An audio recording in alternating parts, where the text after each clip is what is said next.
साथीहरु नमस्ते। यो भिडियोमा चाहिँ मैले 2025 मा चाहिँ नोबेल प्राइज कुन विधामा पाए भन्ने कुरामा भिडियो ल्याएको छु।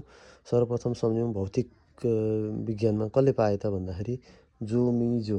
हामीले अगाडिको सर्ट फर्म मात्र जाने हुन्छ किनकि जीकेमा भनेको एन्सर त्यही कपीमा आएको हुन्छ, हेरेर पत्ता लगाउने। जो मिजो यति जानु भने हामीले पुरा नाम थाहा पाइराखौँ। जोन क्लार्क, मिसेल एच टेबोरेट र जोन एच मार्किनसले चाहिँ भौतिकशास्त्रमा नोबेल पुरस्कार पाएका थिए। उहाँहरूले चाहिँ macroscopic quantum and mechanical tunneling and energy quantization भन्ने विधामा चाहिँ योगदान पुर्याएर भौतिकशास्त्रमा चाहिँ नोबेल पुरस्कार पाए। र दोस्रो नम्बरमा छ रसायनतर्फ पाउने चाहिँ सूर्यो भनेर सम्झिन सकिन्छ। उहाँले चाहिँ मेटलको अर्ग्यानिक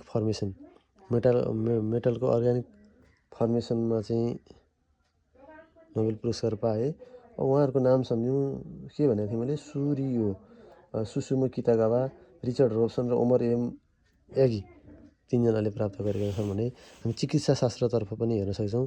त्यहाँ पनि तीनजनाले प्राप्त गरेका छन्। मेफ्रेसी उहाँहरूले चाहिँ पेरिफेरल इम्युन टोलरेन्सको बारेमा चाहिँ पत्ता लगाए भएर नोबेल पुरस्कार पाउन्। मेफ्रेसी भनेको चाहिँ के हो भन्दाखेरि मेरी इबुनको, फ्रेस रामस्टेल र सिमन साकागुची तीनजना मिलेर चाहिँ चिकित्सा शास्त्रमा नोबेल पुरस्कार पाएका छन् भने साहित्यको चाहिँ हामी साहित्यलाई साला भनेर सम्झिन सक्छौँ। साला साहित्यमा चाहिँ लास्लो क्रास्टाहोकाई भन्ने छ। यो हङ्गेरीकी हुनुहुन्छ साला। लास्लो भनेर सम्झिँदा मात्र हुन्छ साहित्यकोलाई। उहाँको चाहिँ तीव्र र दूरदर्शी रचनाको लागि चाहिँ दिएको भनिएको छ।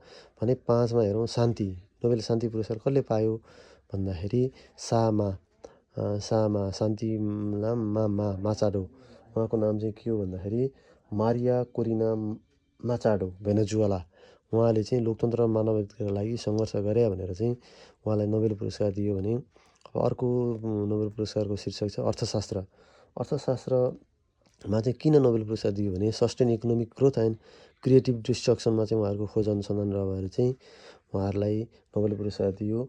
यो जोफिपी भनेको चाहिँ उहाँ पाउने चाहिँ को हुनुहुन्छ भन्दाखेरि जोएल मकिर, फिलिप आगियन र पिटर होबिटले चाहिँ अर्थशास्त्रमा नोबेल पुरस्कार पाएका थिए।